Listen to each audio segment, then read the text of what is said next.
Hey guys, welcome to my drum tracking session. I'm gonna show you how I set the mics up. And yeah, I'm gonna talk about the drums, why I mic'd it up as I did, and stuff like that. So tag along and you might learn something. Using the manual focusing on the camera, so there's gonna be a lot of this. Anyway, so without further annoyance, we're gonna look at these mics here. We can see the tom number 1, tom number 2, and its mics. Well, the mic. We've got the kick drum right here. It's positioned at the hole, sort of like the capsule of the mic is being cut by the plane of the head, sort of like imagining that this hole isn't actually here.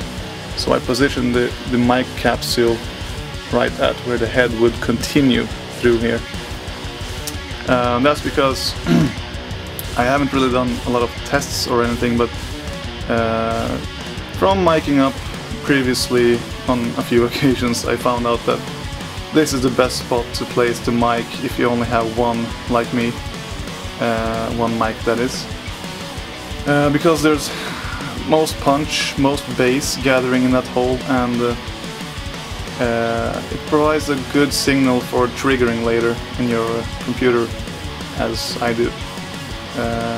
So you can trigger and blend. I usually just blend. I don't replace the kick entirely. I just blend it with some other sample to get a bit more consistency, because then you don't have to compress the kick to hell and back again.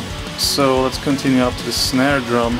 By the way, the drum kit is just a Pearl Export Series mirror chrome finish drum kit. It looks really gay, to be honest, but it sounds alright.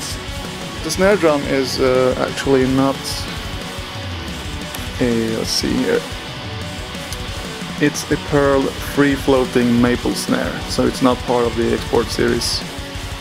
And the mic for the snare is a 57, SM57, as you can see, and it's sticking in about a couple of centimeters inside the ring and pointing down towards where I hit, but a little bit off.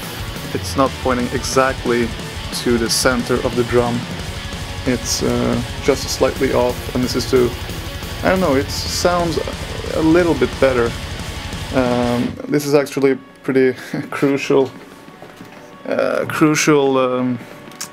part of your drum sound. The snare drum needs to be good, and the mic position is really, well, tedious. I can tell you this, about just moving the mic 1 centimeter or even just a few millimeters actually has a dramatic effect to the sound. You probably want, if you were like me, like 2 years ago, I didn't really believe in all this. If someone told me that if I moved the mic just half a centimeter away, it would sound differently, I would just go, that's bullshit, you know. If you are like me and think that way, don't. Because we never listen to instruments that closely. Have you ever listened to a drum kit that closely from a snare drum? You would go deaf, for one. That's for sure.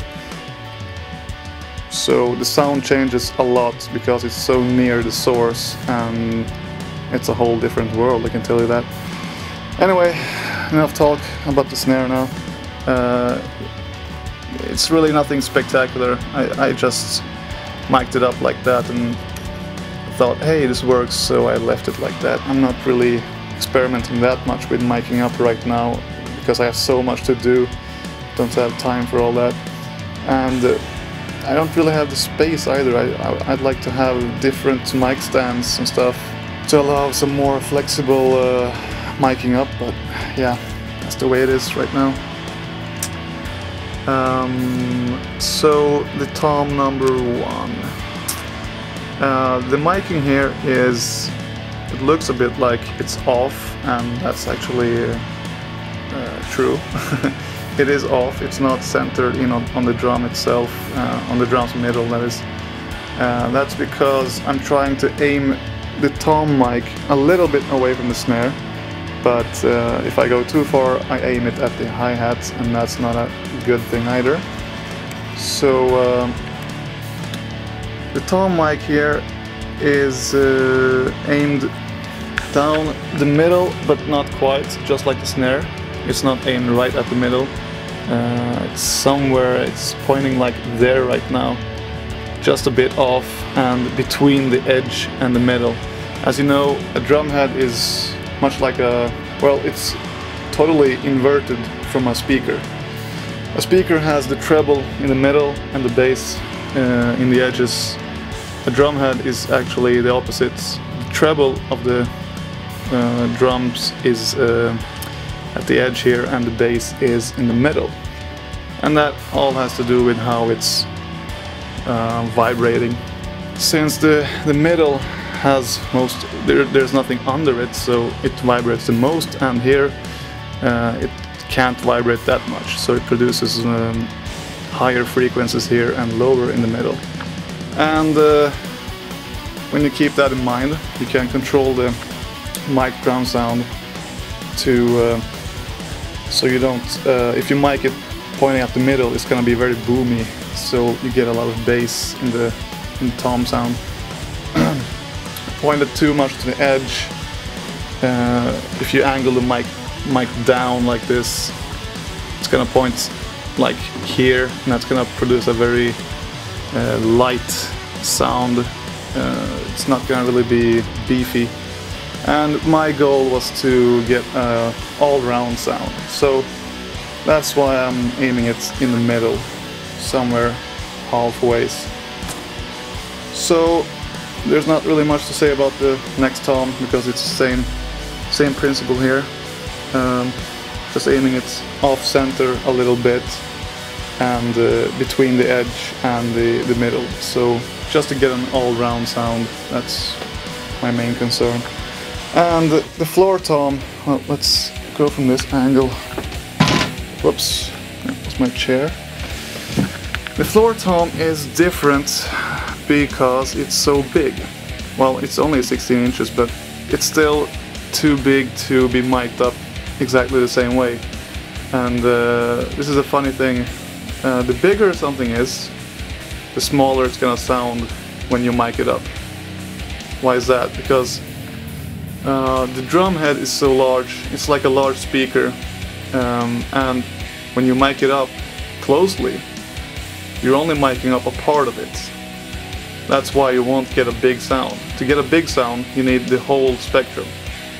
And if you mic it up just like one part of the drum head, like if you mic it very closely here to the edge, you're only gonna get that area, and that's not really that's not even half of the whole drum head, you know.